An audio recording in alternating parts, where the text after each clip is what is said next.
Hi folks, welcome to Ayisha's Aasha. எல்லாரும் எப்படி இருக்கீங்க? நான் ரொம்ப நல்லா இருக்கேன். எப்போவுமே ரெஸ்டாரண்ட் ஸ்டைல் அந்த மாதிரியே நம்ம சாப்பிட்றதுக்கு விரும்புவோம். ஆனால் சில நேரங்களில் நம்ம வீட்டு சாப்பாடு தான் நம்மளுக்கு ரொம்ப பிடிக்கும். அதே மாதிரி தான் ஹோம் ஸ்டைல் குக்கிங்கில் இன்றைக்கி நம்ம சேனைக்கிழங்கு ஃப்ரை எப்படி பண்ணலான்றதை பார்ப்போம். வாங்க வீடியோக்குள்ளே போகலாம்.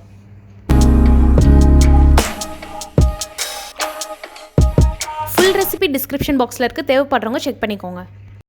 ஃபர்ஸ்ட் ஒரு சேனைக்கிழங்கு எடுத்துக்கோங்க.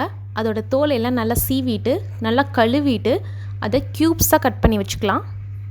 ஒரு பாத்திரத்தில் தண்ணி சேர்த்து நல்லா சூடு பண்ணி வச்சுக்கோங்க. இந்த சூடான தண்ணியில் நம்ம கட் பண்ணி வச்சுருக்க சேனைக்கிழங்கை சேர்த்துக்கலாம். கொஞ்சமாக உப்பு சேர்த்துட்டு இதை வேக விடுங்க. ஃபுல்லாக வேக வைக்காதீங்க, ஒரு 30% வேக விடுங்க. வெந்ததுக்கப்புறம் இதை தண்ணியை நல்லா வடிகட்டிட்டு ஒரு பவுலில் இப்படி எடுத்து வச்சுக்கோங்க. சூடு நல்லா ஆறுனதுக்கப்புறம் 1 டேபிள் ஸ்பூன் மிளகாய் தூள், 1/2 ஸ்பூன் மஞ்சள் தூள் இதை சேர்த்துட்டு கொஞ்சமாக இதுலேயும் உப்பு சேர்த்துக்கலாம். பார்த்து உப்பு சேர்த்துக்கோங்க, ஏன்னா ஆல்ரெடி நம்ம வேக வைக்கும்போது உப்பு சேர்த்துருக்கோம். இதை இப்படி நல்லா கொஞ்சம் மிக்ஸ் பண்ணிக்கலாம். நான் கொஞ்சம் ஃப்ளேவர்ஃபுல்லாக இருக்கணுன்றதுக்காண்டி பெப்பர் சிக்கன் மசாலா 1 டீஸ்பூன் சேர்த்துருக்கேன். இதுக்கு பதிலாக நீங்கள் 1 டீஸ்பூன் கரம் மசாலாவும் சேர்த்துக்கலாம். இதை நல்லா மிக்ஸ் பண்ணிக்கோங்க. கொஞ்சமாக தண்ணி ஊற்றி இதை தெளித்து விட்டுட்டு இதை நல்லா கோட் ஆகிற மாதிரி நல்லா மிக்ஸ் பண்ணிக்கோங்க. இது ஒரு 5 நிமிஷம் அப்படியே தனியாக வச்சுருங்க. நீங்கள் வெறும் மஞ்சள், மிளகாத்தூள், உப்பு மட்டும் சேர்த்து கூட இந்த ரெசிபி பண்ணலாம், அதுவும் ரொம்பவே சூப்பராக இருக்கும். இது 5 நிமிஷம் நல்லா ஊறட்டும். அதுக்குள்ளே நம்ம இன்ட்ரெஸ்டிங் ஃபேக்ட்ஸ் பார்ப்போம். சேனைக்கிழங்குன்றது இங்கிலீஷில் யாம் அப்படின்னு சொல்லுவாங்க. இது கிழங்கு வகைகளில் ஒன்று. யாம் அப்படின்ற வேர்டோட அர்த்தம் என்னென்னா டு ஈட். இது எந்த லாங்குவேஜ்லேருந்து டிரைவ் ஆயிருக்குன்னா வெஸ்ட் ஆஃப்ரிக்கன் லாங்குவேஜ். இந்த சேனைக்கிழங்குல எல்லா வகையான நியூட்ரிஷனல் ஃபேக்ட்ஸும் இருக்குது. இந்த யாம் ஒரு விதமாக மட்டும்தான் குக் பண்ண முடியும் அப்படின்றது இல்லை.